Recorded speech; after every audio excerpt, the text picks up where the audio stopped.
జనాల దగ్గర డబ్బులు దోచారు, అమాయకుల ప్రాణాలు తీశారు, ఆడజాతి మొత్తం సిగ్గుపడే స్థితికి దిగజార్చారే. తప్పుల మీద తప్పులు చేస్తూ మీ దుర్మార్గాల్ని దాచిపెట్టుకోవడం కోసం నిజాల్ని సమాజ్ చేశారు కదే. మా తాత మాటను గౌరవిస్తూ ఇప్పటి వరకు ఆడవాళ్ళను తాకలేదు, కానీ మనిషి కంటే శీలం గొప్పది, శీలం కంటే నిజం గొప్పది, నిజం కంటే ఏది శాశ్వతం కాదని నాకు ఇప్పుడు అర్థమైంది. నిజానికి చెడును నాశనం చేసే శక్తే ఉంటే మీ ద్వారా మలినమైన ఈ శరీరం మిమ్మల్ని శిక్షించడానికి ఇప్పుడే ఇక్కడే అగ్ని పునీతం కావాలి.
ఈరోజు శకునం ఏదో తేడాగా ఉంది, ఏమవుతుందో ఏంటో.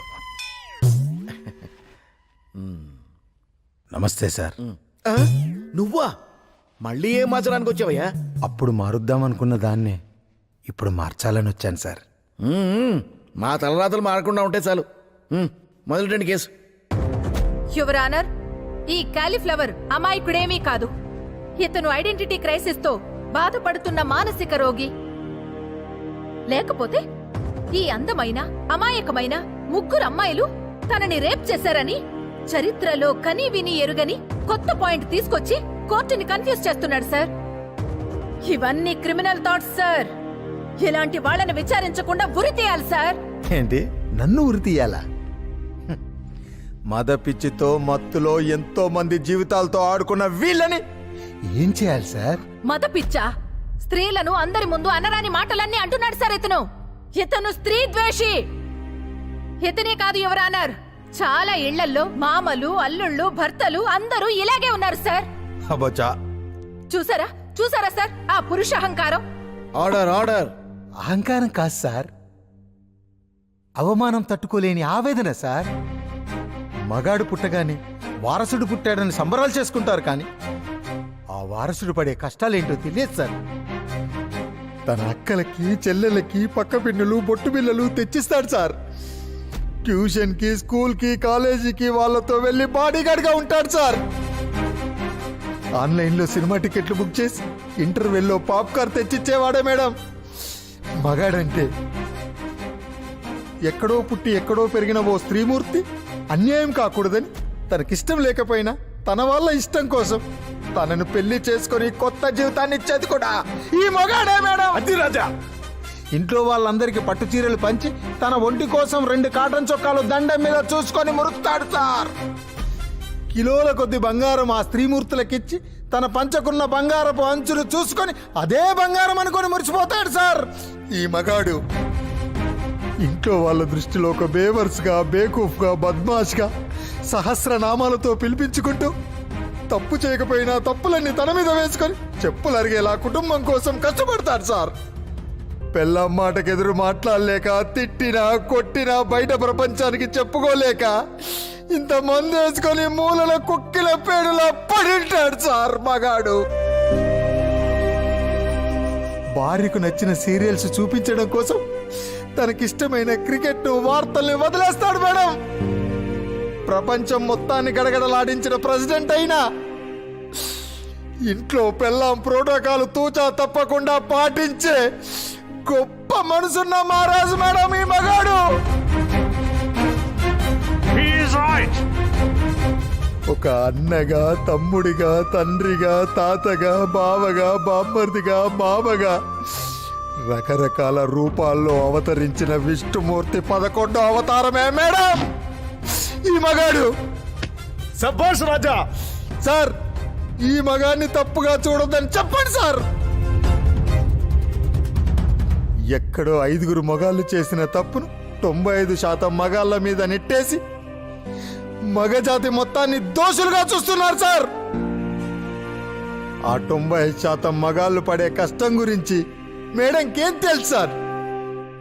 ఇంట్లో రోజు వచ్చే కష్టాలను సహనంగా భరిస్తూ స్కూల్లో ఫీజులు కట్టలేక, ఆడపిల్లల పెళ్లిళ్ళు చేయలేక, వాళ్ళ కాళ్ళు వీళ్ళ కాళ్ళు పట్టుకొని అప్పులు చేస్తూ తిప్పలు పడుతూ ఎక్కడ పరుగు పోతుందో అన్న బాధతో కళ్ళల్లో జలపాతాన్ని దాచుకొని తన వాళ్ళ కలల్ని, ఆశల్ని నెరవేరుస్తూ మండుతున్న గుండెల్ని చల్లబరుస్తూ కుటుంబ గౌరవం నిలబెట్టడం కోసం మగాడు ఒంటరి పోరాటం చేస్తూ అనుక్షణం చస్తూ బతుకుతూ సైనికుల్లా నిలబడేవాడే సార్ ఈ మగాడు. ఈ మగాడు. Any question?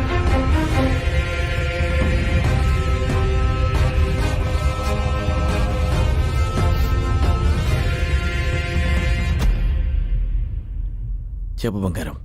ఏమండి, ఇంకెప్పుడు మిమ్మల్ని కూరగాయలు తెమ్మని చెప్పనండి. మీ గొప్పతనం తెలిసిందండి. క్యాలీఫ్లవర్ నా కళ్ళు తెరిపించాడు. మీరు త్వరగా ఇంటికొస్తే మీ పాద పూజ చేసుకుంటానండి. ఓకే.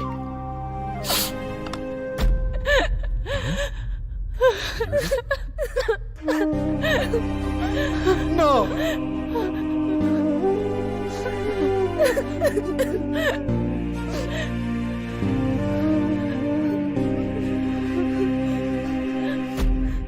మమ్మల్ని క్షమించండి. ఇప్పటి వరకు కోరికల కోసం, సుఖాల కోసం చాలా తప్పులు చేశాం. చెడు వ్యసనాలకు బానిసలమై ఎంతో మందిని మోసం చేశాం.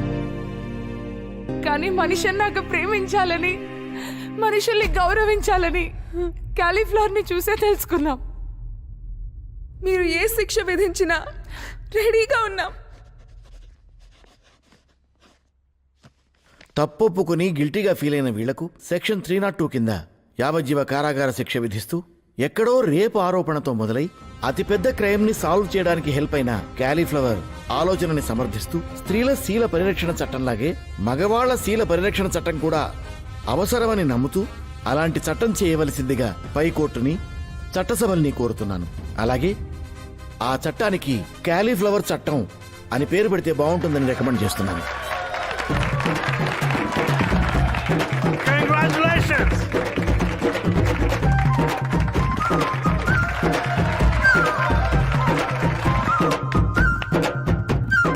ఏమయ్యా పిఏ చేసుకురావయ్యా రమ్ము.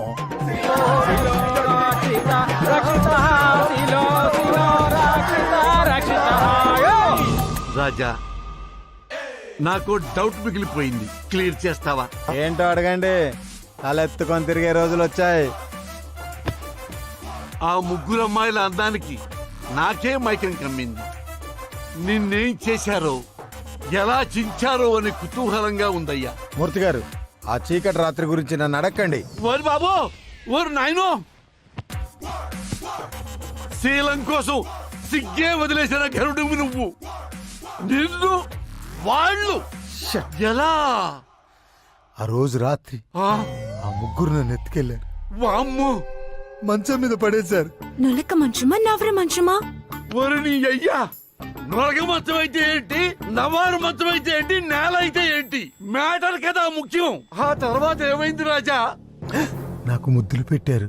అమ్మా, ఆ తర్వాత మళ్ళీ ముద్దులు పెట్టారు. వారిని అమ్మ ముద్దు నుంచి ముందుకు పోరా నాయనా. మళ్ళీ ముద్దే పెట్టారు సార్. ముద్దులు పెట్టాక ఏం జరిగిందిరా? వాళ్ళు ముద్దు పెట్టారు, నా శీలం పోయింది. అమ్మా నేనెలా పుట్టాను? అది మీ నాన్న నన్ను ముద్దు పెట్టుకుంటే నువ్వు పుట్టావురా. అవునా? ముద్దు పెట్టుకుంటే పిల్లలు పుడతారా? ముద్దులకే శిలం పోయిందని నమ్మి సిటీకి వచ్చి ఇంత పెద్ద కథ నడిపావా? నువ్వు నాకు, వీళ్ళకి, మా ఆవిడకి, ప్రేక్షకులకి పెట్టావు కదరా ఇంత పెద్ద క్యాలీఫ్లవరు.